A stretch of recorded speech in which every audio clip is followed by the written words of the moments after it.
How to open Hotmail account in mobile in 2023. So let's see it in this video.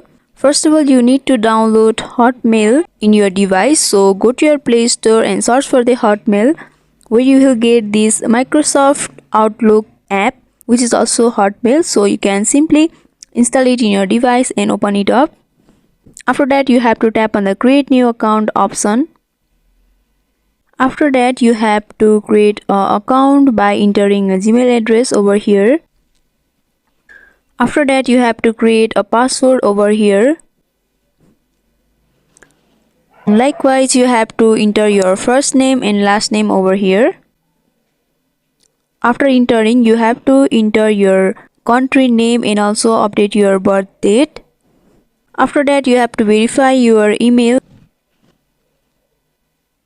After that, you have to solve the puzzle over here just to make sure that you are not a robot.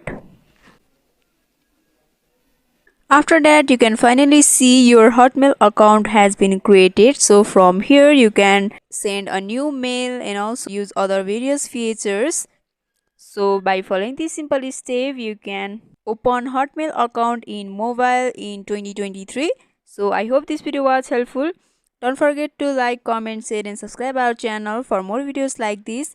If you need any videos on any topics, don't hesitate to comment down below and let us know. Thank you for watching till the end.